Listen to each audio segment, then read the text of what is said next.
Good morning students.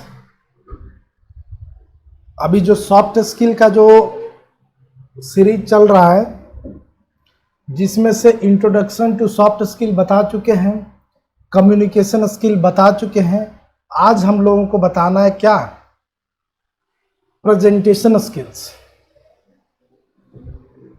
जो भी student अभी प्रेजेंटेशन स्किल का वीडियो डायरेक्ट देख रहे हैं, कृपया करके इससे पहले जो 2 वीडियो हम बताए हैं इसको देख लीजिएगा, तभी आपको प्रेजेंटेशन स्किल समझ में आएगा। अन्यथा आपको लगेगा, क्योंकि अब जो है ना, अब हर एक बार में कुछ ना कुछ कॉमन आते जाएगा, तो हम क्या करेंगे, वीडियो को शॉर्ट करते जाएंगे। जो हम पहले पढ़ा चुके हैं उसको बार बार रिपीट नहीं करेंगे स्टूडेंट्स। तो चलिए डायरेक्ट आते हैं किसमें, प्रेजेंटेशन स्किल्स में, है ना। क्या है प्रेजेंटेशन स्किल्स, इसको थोड़ा सा समझने का कोशिश करते हैं। गर्मी काफ़ी है। देखिए, प्रेजेंटेशन स्किल्स, इसको हम लोग बात करते हैं तो इंट्रोडक्शन टू प्रेजेंटेशन। देखिए यहाँ पे आपके पास बहुत कुछ लिखा हुआ है। Presentation skill refer to the ability to effectively communicate. क्या effectively communicate information to an audience in a structured and engaging manners. This includes the use of verbal and non-verbal communications, visual aids and other techniques to convey the message clearly and precisely. कहने का मतलब है students कि ये जो आपको बताना चाहता है प्रेजेंटेशन स्किल्स, सिंपल सा वर्ड में एक ही चीज़ आपको समझना है। वो क्या है कि कोई भी मैसेज को रिप्रेजेंट कैसे किया। जैसे हम लोग अभी देखिए कितना बढ़िया पीपीटी बना है ना।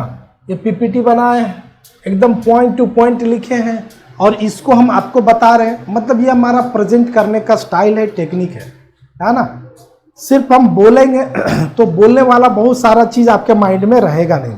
साथ ही साथ आप देखते जाइएगा कि पॉइंट वाइज यदि हम कुछ बता रहे हैं तो हम जो बता रहे हैं उसको तो आप सुन रहे हैं, साथ ही साथ आपके पास क्या दिख रहा है, पॉइंट दिख रहा है।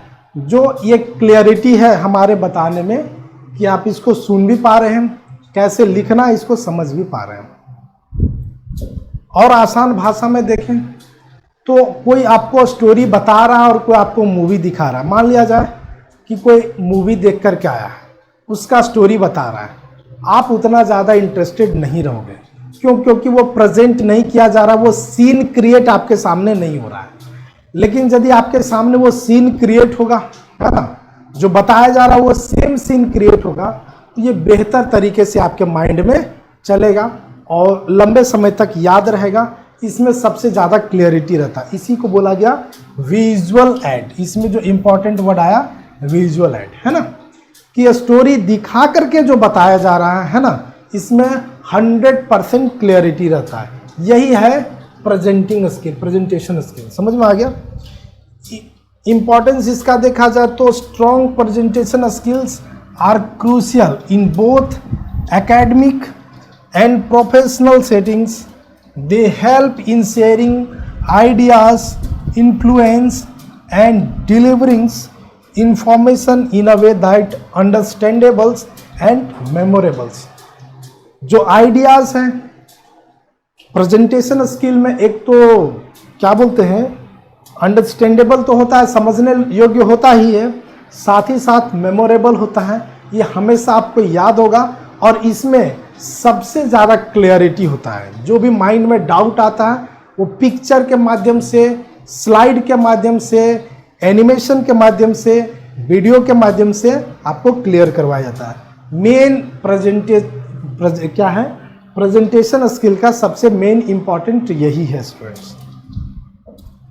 अब आगे आते हैं तो क्या क्या है, क्लियरिटी है सबसे ज़्यादा। Ensure that the content is clear, concise and relevant to the audience, है ना।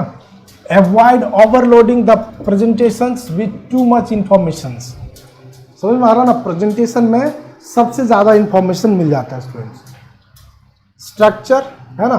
स्ट्रक्चर जो प्रेजेंटेशन जो पीपीटी बनाएगा उसका स्ट्रक्चर सबसे अच्छा होना चाहिए, है ना। जो इंट्रोड्यूस करवा रहा है वो सबसे बेहतर होना चाहिए, तब जा कर के लास्ट तक लोग देखते हैं, अदरवाइज नहीं देखते, है ना। तो यही कुछ है। विजुअल एड, इसमें जो सबसे इंपॉर्टेंट है वो क्या है हमारे पास, विजुअल एड। इसको समझते हैं। विजुअल एड में slide, use slide complement to your spoken words, not to replace them, keep slide simple with minimal text, एकदम and high quality of visuals. मतलब कम लिखिए, स्लाइड कीजिए, फिर उसके बारे में बताइए, उसके एकदम पिक्चर दिखाइए। तो इसमें क्या होता है ना कि बेहतर तरीके से लोगों को समझ में आता है। चलिए नेक्स्ट आगे बढ़ते हैं हम लोग। किसमें थे, ग्राफ एंड चार्ट। ये बहुत इंपॉर्टेंट होता है, समझ में आ रहा ना। ग्राफ जो होता है और चार्ट जो होता है, मतलब जब आप प्रेजेंट कीजिएगा तो इस तरह का डायग्राम्स दिखाने से सबसे ज्यादा क्लियरिटी होता है ना। आगे मल्टीमीडिया का तो यूज आपको करना है ना। जैसे वीडियो, ऑडियो, क्लिप, एनिमेशंस, किस टाइप का, जिस टाइप का प्रेजेंट कीजिएगा उस टाइप का आपको इसमें यूज करना पड़ेगा स्टूडेंट्स, है ना। डिलीवरी में फिर वही चीज है, बॉडी लैंग्वेज, ठीक है। Use confident body language including maintaining eye contact, समझ में आ रहा ना। जो जरूरत का जेस्चर्स है उसको यूज करना है, क्लियर है ना। मतलब आई कांटेक्ट भी आपका होना चाहिए, हैंड कोऑर्डिनेशन भी होना चाहिए। मतलब जो भी जेस्चर्स यूज करना है वो बेहतर तरीके से आपको यूज करना पड़ेगा व्हाइल प्रेजेंटिंग, है ना। जब आप प्रेजेंट कर रहे हैं प्रेजेंटेशन स्किल में, वॉइस का तो जरूरत है ही, समझ में आ रहा है। वॉइस आपको मेंटेन करना ही पड़ेगा। नेक्स्ट आपके पास है पेसिंग। पेसिंग का मतलब है कि आप जल्दी जल्दी दिखा करके तो नहीं पार कर दे रहे हैं, है ना। ऐसा करने से क्या है, शायद समझ में ना आए, ये भी वर्ड होता है। इंगेजमेंट का मतलब होता है कि ऑडियंस को या फिर आप जिस किसी को दिखा रहे हैं, जिस किसी को भी आप कुछ भी प्रेजेंट कर रहे हैं, चाहे एकेडमिक में हो, बिजनेस में हो, कोई भी ड्राइंग हो, तो उसका इन्वॉल्वमेंट बहुत ही ज़्यादा होना चाहिए। दैट मीन्स आपको इतने अच्छे तरीके से डिज़ाइन करना पड़ेगा कि उसका सारा फोकस आपके प्रेजेंटेशन पे होना चाहिए। यही आपके पास है। स्टोरी टेलिंग्स प्रेजेंटेशन में काफ़ी ज़रूरत होता है, ह्यूमर का भी ज़रूरत होता है। अब है preparing for a presentation which is very important. Presentation को प्रिपेयर करने के लिए क्या ज़रूरत है, तो आपको देखना है कि ऑडियंस का रिक्वायरमेंट क्या है, समझ में आ रहा है ना। अंडरस्टैंडिंग द ऑडियंस को समझना है। नो योर ऑडियंस बैकग्राउंड्स, है ना।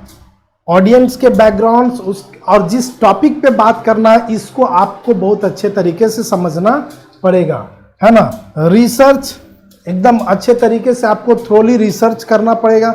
रिसर्च मतलब जिस टॉपिक के बारे में आपको प्रेजेंटेशन रेडी करना है उस पर रिसर्च काफ़ी होना चाहिए पूरे तरीके से, ताकि इंफॉर्मेशन देते समय कोई पॉइंट ना छूट जाए। नेक्स्ट आपके पास है ऑर्गेनाइज कंटेंट। अब कंटेंट आप चलिए सब कुछ आप कर लिए, लेकिन उसको जो असेंबल किए वो अच्छे तरीके से आप असेंबल नहीं कीजिएगा तो फिर वो प्रेजेंटेशन आपका क्या है, खराब हो जाएगा, है ना। ये सभी उतना इम्पोर्टेंट नहीं है। अब यहाँ पे टेक्निकल प्रिपरेशन में आते हैं, है ना। तो चेक इक्विपमेंट और बैकग्राउंड प्लान्स। देखिए जब भी आप मान लिया जाए प्रोजेक्टर पे आपको उसको दिखा रहे हैं तो एक बार आपको पहले से चेक कर लेना पड़ेगा। ऐसा ना हो कि प्रेजेंटेशन देने के समय में कोई स्लाइड हमारा आगे रह गया हो, पीछे रह गया हो, किसी में वॉइस नहीं आ रहा है, किसी में वीडियो नहीं आ रहा है, किसी में टेक्स्ट कट चुका है। तो ये सब आपको अच्छे तरीके से देख लेना पड़ेगा, है ना। और बैकअप प्लान भी आपको लेकर के चलना पड़ेगा इन केस टेक्निकल इशू में, प्रेजेंटेशन में जब प्रोजेक्टर पे आप कोई चीज़ प्रेजेंट कर रहे हैं और किसी कारणवश हो सकता है लाइट कट गया, फाइल नहीं खुल रहा है, तो आपके पास कोई बैकअप प्लान होना चाहिए ताकि आप उसको अच्छे तरीके से क्लियर करवा पाओ, है ना। ये सब तो नॉर्मल है। अब आगे आते हैं डिलीवरिंग द प्रेजेंटेशन को कैसे डिलीवर करना है उसको देखिए। सबसे पहली बात है कि जिस पॉइंट पे आपको डिलीवर करना है उस पॉइंट के बारे में लोगों को नॉलेज देना है। फिर बोलना है कि आइए अब हम लोग क्या करते हैं, ये एक वीडियो एनिमेशन या फिर प्रेजेंट इसके थ्रू हम लोग देखने का कोशिश करते हैं।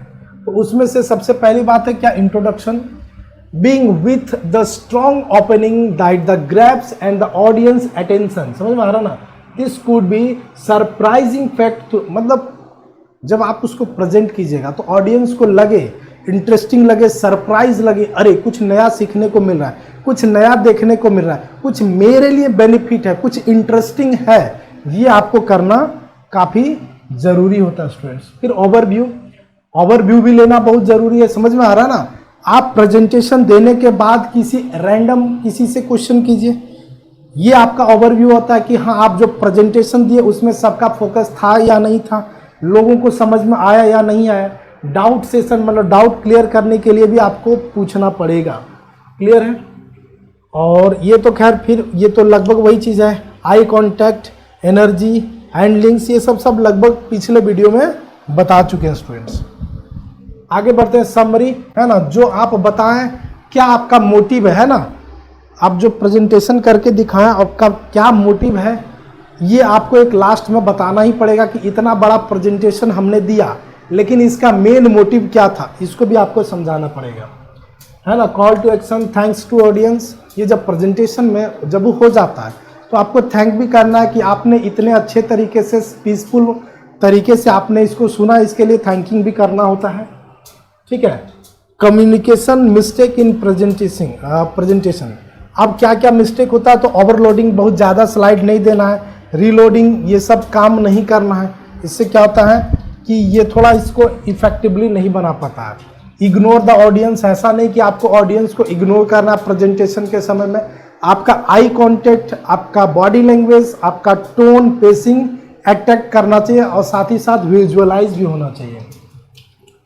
उसके बाद ये तो लगभग है, the role of technology in presentation which is very important. सबसे ज़्यादा किसका रोल होता है, तो देखिए माइक्रोसॉफ्ट पावर पॉइंट है ना, गूगल स्लाइड, ये सब जो होता है ये इसका काफ़ी ज़्यादा यूज़ हम लोग करते हैं। किसमें, स्लाइड में या फिर पावर प्रेजेंटेशन, रिमोट प्रेजेंटेशन। उसके बाद इंटरेक्टिव टिप्स, रिमोट का यूज़ आज के डेट में है। समझ में आ रहा ना, बार बार आप जा करके उसको स्लाइड नहीं कीजिएगा, आपके हाथ में रिमोट होगा, जैसे प्रेस करेंगे वो नेक्स्ट स्लाइड में आ जाएगा, फिर उसको बताना। इससे क्या है ना कि लोगों को अट्रैक्ट करता है, आपका प्रेजेंटेशन लोगों को अट्रैक्ट करता है, ज़्यादा लंबे समय तक लोग उसको सुनने का कोशिश करते हैं। कल्चरल सेंसिटिव प्रेजेंटेशंस है ना, अंडरस्टैंडिंग द कल्चरल डिफरेंस, फिर एडेप्टिंग द प्रेजेंटेशन स्टाइल, ये सब तो बहुत ही सिंपल है जिसको बताया जा चुका है। कंक्लूजन में आते हैं हम, लास्ट पॉइंट जो हमारा है कंक्लूजन। अब प्रेजेंटेशन स्किल आर एसेंशियल, देखिए प्रेजेंटेशन स्किल जो होता है ये एसेंशियल होता है किसके लिए, सबसे ज़्यादा क्लियरिटी के लिए, है ना। ये चाहे किसी भी फील्ड में हो, पर्सनल हो, एकेडमिक हो, प्रोफेशनल, बिजनेस, किसी भी क्षेत्र में। इसमें से भी आपको क्या ध्यान रखना है कि इंट्रोडक्शन कैसा होना चाहिए, किस टाइप का वर्ड हम लोग यूज़ करना है, किस तरह का विजुअल ऐड हमको यूज़ करना है, किस तरह का स्लाइड हमको यूज़ करना है, समझ में आ रहा ना, किस तरह का इंफॉर्मेशन यूज़ करना है, फिर आपका टोन है, बॉडी लैंग्वेज है, ऑडियंस को आप कैसे अट्रैक्टिव कर पा रहे हो, ये सब जो होता है वो प्रेजेंटेशन स्किल में आता है। तो उम्मीद करते हैं कि ये आपको समझ में आ ही गया होगा। गर्मी काफ़ी है, लगभग हम सारा वीडियो को इतना ही गर्मी में बना रहे हैं, समझ में आ रहा ना। तो कोशिश करेंगे कि जितना इसका जो स्किल वाला स्किल डेवलपमेंट चैप्टर है ये 2-4 दिन में हम आपका क्लियर कर पाएँ, ठीक है ना। इसके बाद ये तो सिर्फ हम आपको एक माइंड में डाल रहे हैं, इसका क्वेश्चन आंसर भी करवाएंगे, इंपॉर्टेंस क्वेश्चन भी हम आप लोग को देंगे। ये सिर्फ और सिर्फ समरी हम बता रहे हैं जिससे कि आप इसको अच्छे तरीके से समझ लो, ज़रूरत पड़े तो खुद से लिख सकते हो। आज के लिए इतना ही, धन्यवाद, मिलते हैं नेक्स्ट वीडियो में।